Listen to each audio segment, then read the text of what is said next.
Okay, what's up? We are live. I'm starting a minute early, but looks like I have one viewer, so that's pretty good. And I hope we'll get more. I'll look at the chat occasionally and answer questions if I see any. And obviously I'll answer questions from the people in real life as well. Don't worry, they're far away from me, which is why I was able to take my mask off.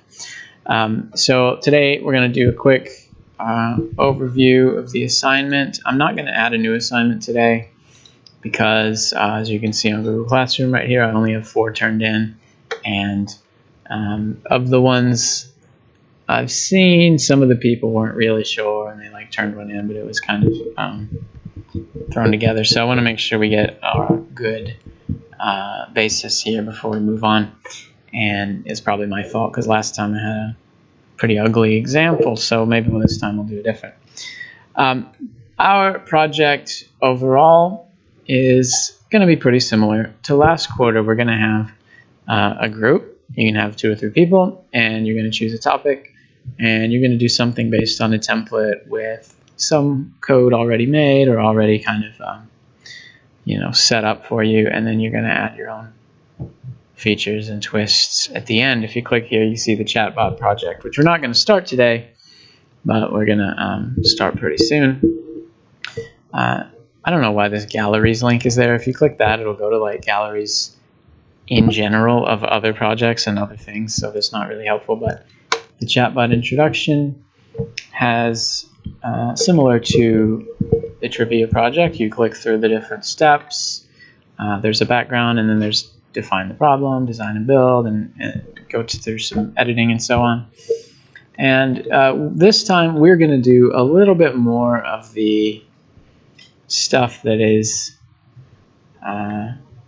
sort of workplace project management type stuff. For example, we're going to think about our target audience and who are we making this for. And last time with our trivia game, it was just you're going to make it for another student. And so you could kind of assume they know the same stuff you do. But for this one, we're going to think about, who is this for? Is it helping a person who knows something that we don't, or who doesn't know something we do? Is it customer service for a certain type of thing? Or is it a medical thing for a certain type of patient? You're going to think about, who is getting this and what do they know and what can they do? Then you look through and you get some build up. Now, the one change is that this says it's about health. So this says you should make it about a health issue like, cancer, nutrition, fitness. You don't have to do that. Okay, for our project, you could make it about tech support, or you could make it about, a choose your own adventure story, which is kind of taking it in a different direction, but it's using the same framework of like text from a computer, and then you enter some and it reacts. So you want to be careful going too far astray, but yours does not have to be a health issue. You can choose something else, maybe a similar problem solving thing. So for example, learning about an issue you have, like, do you need help with your computer? Do you need help with your I don't know. I keep thinking of like tech support stuff. It doesn't have to be that. It's just what I've been doing today in real life. But you're not limited to just these health issues, although they are good candidates and they do kind of fit with the idea. So this is going to have us think about our ideas and then design sort of the prototype. How's it going to work? And then actually put it into practice and show it to some people in real life. We're going to use the same stuff as last time, HTML, CSS, and JavaScript. But there's a new thing, which is a code called Rive script. That's R-I-V-E. And it's made specifically for this. It's made for chat. Sometimes they call it AI, although it's not like data from Star Trek or something, but it will be reacting to the user, going off their inputs and so on. So you're going to make, a little bit of pre-stuff for planning, and then you're going to make your thing and test it a little bit with other humans, and then you're going to change it, edit it to a final version based on what they see. So anyway, you can click through this and look ahead, but we do not have to start just yet. What I'm going to start with, and what I think would be helpful, is the idea of a flowchart. So last time I gave an example, or I showed a video, but I'm going to do one a little more step-by-step this time. And you know, like I said, it could be strategy for a game, it could be tech support, it could be what should I have for lunch. You know, this happens a lot with children in real life. If you have a 2-year-old who says, I'm hungry, you might ask some questions to lead them into an answer. You might be like, oh, well, do you want a little bit or a lot? You know, do you want something sweet or do you want something savory? Do you want to cook, or do you want to just have a snack out of a package? And then if you kind of lead them down that path, then they might narrow down what they want or what we have available. You know, so I said you can do it on paper, and some people did some. I got 2 pretty nice ones on paper, actually, but let's use another thing that I use. This is a site called Lucidchart. If you go there, and a couple clicks later, you can log in with your Google account and you get something like this. And if you click Flowchart, you can get this. They organize it pretty much like Google Docs, where you get the share button and the present and all that stuff. But I'm not using anything complex right now. I'm just going to make one and show it to you guys. So let's say we're going to make a flowchart to answer a question. And actually, these are more wide-ranging than it might seem, because it could be like a program taking an input and messing with it in a mathematical loop. It could be you are writing something for yourself later, like here's the process I need to go through every time. Or it could be you are answering a question of another person and getting inputs. So really the idea of a flowchart can be applied to different perspectives, which is why they have all the different symbols. I know there's one for data input and output. I'm not really going to use that. I'm just going to use the question one, which kind of depends on perspective. Are you getting the input from somebody else? Yes, but I'm treating it as a question anyway. After all that rambling, let's get to the good stuff. Let's start one, okay? This rounded rectangle is called a terminator, which means not the robot from the movie that kills people, but terminator just means the end of something, like a terminal in an airport is the end of that, you know, that branch that goes into the next step. But in this case, we're using it as our beginning. They usually use this symbol for the beginning too, and so I'm going to give a problem. You know, what's our problem? What are we going to solve here? It could be, you know, I can't turn on my VCR, or it could be something else. I was going to think of, let's imagine that we're giving advice to somebody, like somebody's asking us, let's say, and I am just making this up as I go, but let's say somebody's going to ask us, what video game should I get? Okay. Somebody comes up to you and says, hey, what's a good video game? What should I get?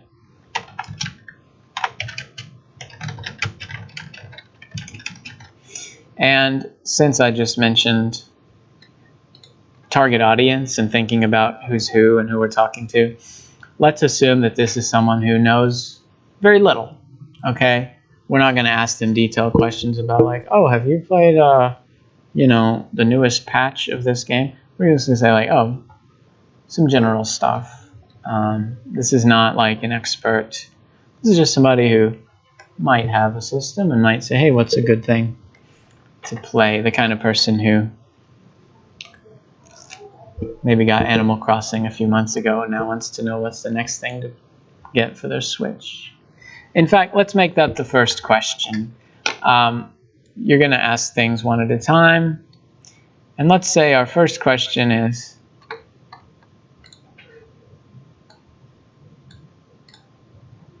do you have a Nintendo Switch? Okay. If they say yes, we're going to recommend something for that.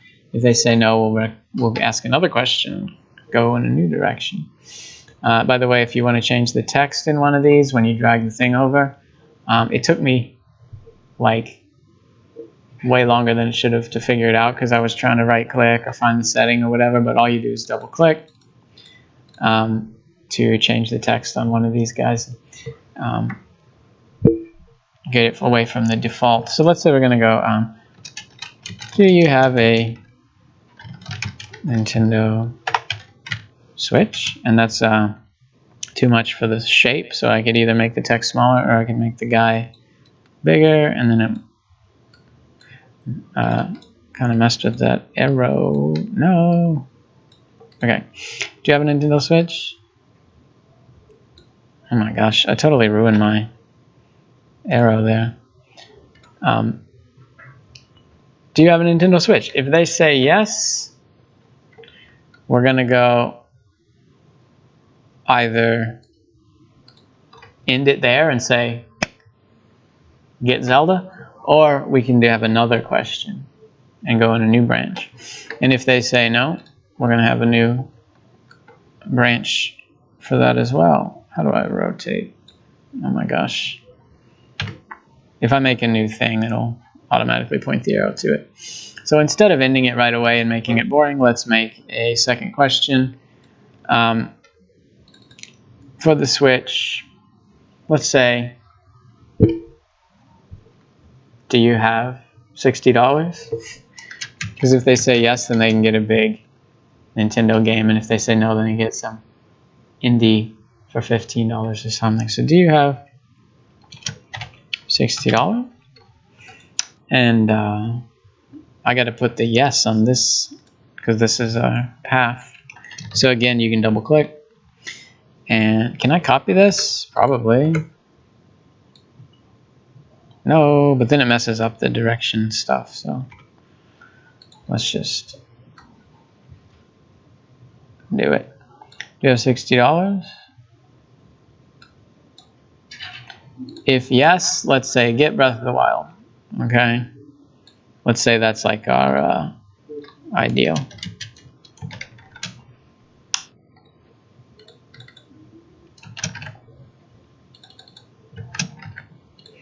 If no, they'll get something that costs less.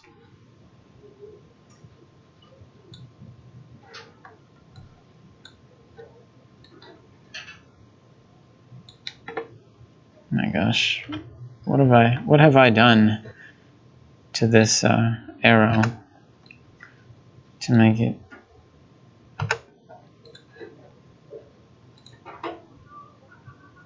Yeah, how do I make a dang arrow to this guy? I don't know, I'll figure it out in a minute. Let's say if they say no, let's get Celeste, which is my favorite Nintendo Switch game. It's probably like 10 or 15 bucks most of the time on sale, and it's definitely less than the 20.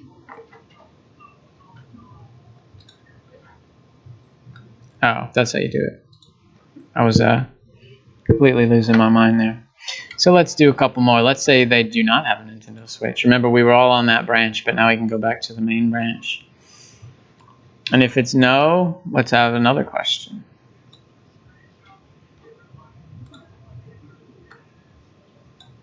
No, how about do you have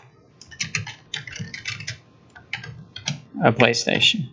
Okay, PS4. We won't assume they have a PS5. It's a little early for that. And if they do, then they probably don't need our help. They probably are like getting the platinum on Demon's Souls or something. Let's say, okay, we're going to branch off. Now for me, I kind of have an issue with the spacing, is that I don't want to say yes and go to the right just like I did with the previous step, because now I'm going to run into these, and I could change it around and make the lines bigger and the stuff smaller, or I can just go the other way, and I have room over here, so let's just do that. Or I can move the whole thing over a bit to give myself room just in case. So let's say I'm still keeping the axes, like the yes is still branching off horizontally, and the no is still like going down our core trunk, but it is left and right. And so, you know, sometimes that would be weird and it would be kind of getting in the way of things. But for now, it looks fine to me. If you have PS4, let's say it's a yes. So what should we recommend for the PS4? Let's just give them one. Call of Duty. Get Call of Duty. Which one? Aren't there like 9,000? Total War? Is that what it's called? You said Cold War. Cold War? Okay. Oh, Total War is like those strategy games. Okay, Cold War. Is that the newest one with the Ronald Reagan cutscene? Yeah. Okay. What the heck? I've never played it. I'm sure it's lovely. Let's recommend that. And so we have one branch that's one simple done, and then we have one that has sub branches. My ceiling is making a weird sound. If you're at home watching, you might hear it or you might not, but it sounds like we are in a field at night next to a cow who is being taken by a tractor beam into a flying saucer in the middle of Kentucky, and we will tell the story to Agent Scully and Mulder later with comedy music playing because we're kind of silly, even though we might be telling the truth. How'd you put the text on the line? Double click on it. Sometimes it does it automatically. I'm not sure what the conditions are, but sometimes it automatically puts a yes or no on your lines on the flowchart. Let's say they say no to that. So if they've gone down this core path and they go no here and no here, we could ask them another question. Okay. Or we could just end. It could be like, oh, well, sorry, you're out of luck. But let's keep going a little bit, because there are other possibilities in the world. They said no. See, it automatically put in the no there. Maybe it saw the yes coming off of this and, you know, realized, I don't know. Which, by the way, that's a flowchart in itself. It's like there's a flowchart behind the scenes of like, has the person already got a yes off this thing? Therefore, they probably want to know, blah, blah, blah. So you want to ask about an Xbox? Is it? It's not hyphen. It's just box, right? No. Is it X hyphen box? I don't know. I haven't touched an Xbox since like 20 years ago when the original one came out, and the controller was huge. It was like the biggest controller that's ever existed, and they pretty quickly came out with normal size ones later. But that's all I remember. Follow a guy named Seamus Blackley on Twitter, and he talks about that because he was part of the team that designed that back in the day. Now he just posts like loaves of bread that he makes at home, but it's fun. So do you have an Xbox? Let's go with our sort of alternating pattern. We went yes, yes, so let's go yes to the right. Not that it matters. What should they get for Xbox? It doesn't. Halo. Obviously, the classic, right? That's what I played in 2002 when I had the giant controller.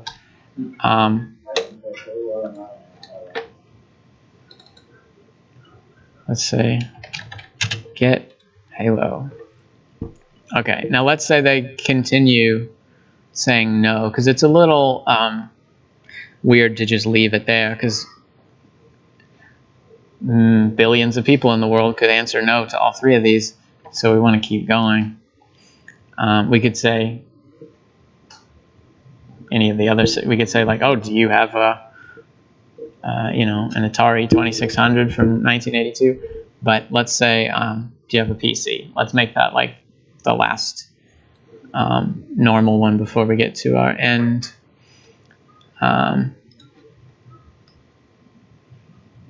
Well,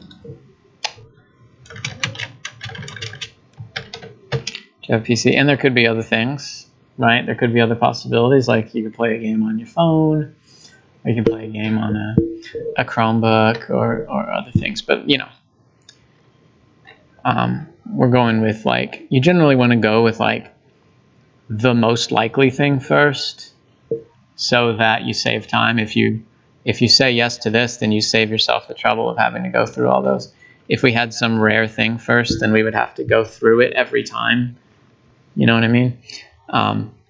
So I think Switch is the most common of these. Like, there are more copies of Switches in the world, maybe PS4, but who knows? Or obviously there are a lot of computers in the world.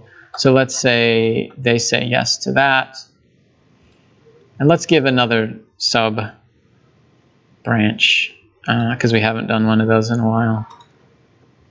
Let's say they're going to go yes, and then we're going to ask them, let's ask them, like, is it a new high-end PC or a crappy one?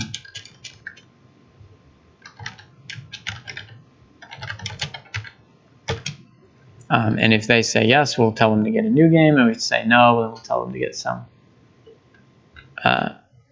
less demanding thing. So for the yes, we're going to continue with our horizontal path.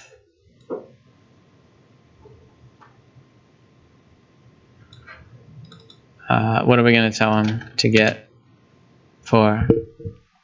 If they say yes, they have a new game that looks great. Alienware with the neon tubes coming out of it and coolant flowing through. You what? So it's a good PC, just play Minecraft. Well, yeah, that'll be the other one. That'll be the no. I don't know. It's a good game. Good graphics.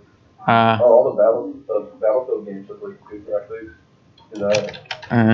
I was gonna say Cyberpunk, but maybe that's not the best one. Because I think it would work if you had, like, the finest, you know. Yeah. Okay. I played on my PC and then I put it on my PlayStation. Yeah. I probably just gonna play it in 5 years once they've come out with the complete edition for $11 and it works. Let's say no, get Minecraft. Okay. And then if they say no to all these,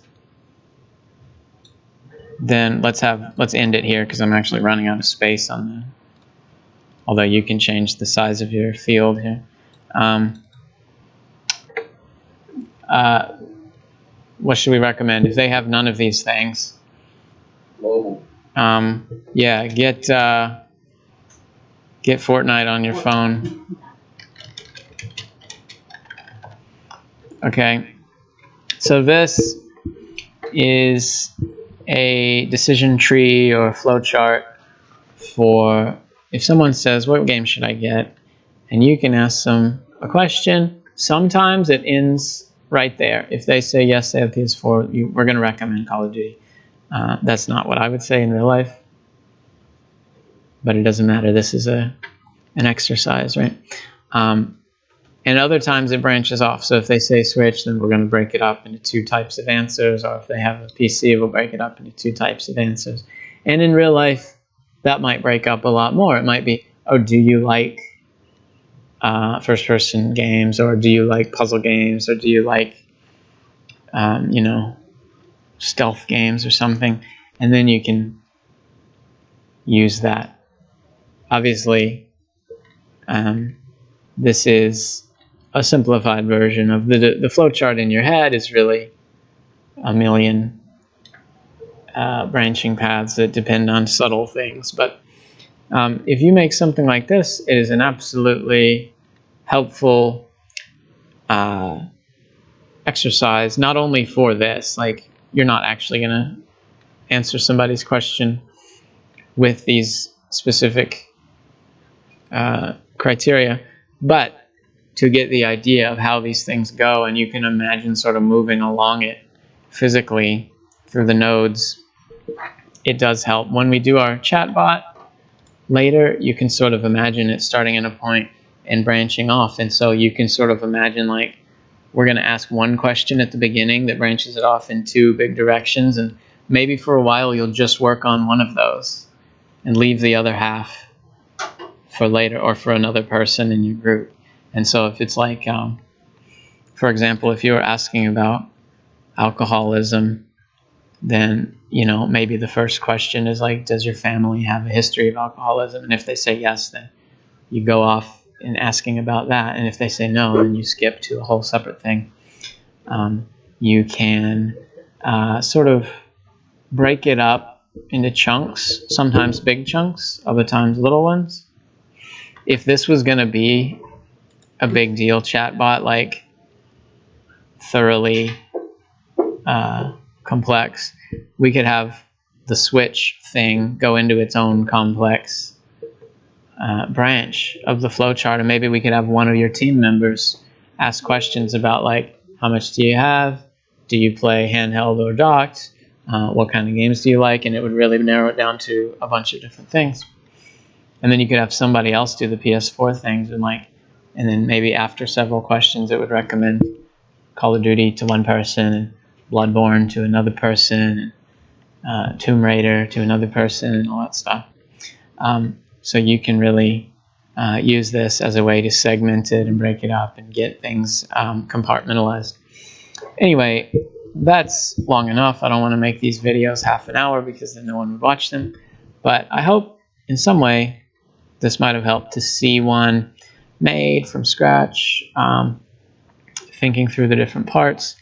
And if you guys turn those in, I'll give you a grade for that. And then next class, Friday, I'm going to post a sort of hint of what the next thing is going to be and say, hey, you can start on this if you want, but it's not an official assignment yet. And it'll also be sort of unofficial office hours where I say anybody who has a question can jump on and ask. That's going to be pretty common at the end of weeks, at the end of any week, especially the weeks where we have e-learning on Friday. Pretty much every other Friday this semester has e-learning. So those are going to be, I'll post one thing in the morning, and then the rest of the day I'll just answer questions. So we'll see how that goes, and thanks for watching.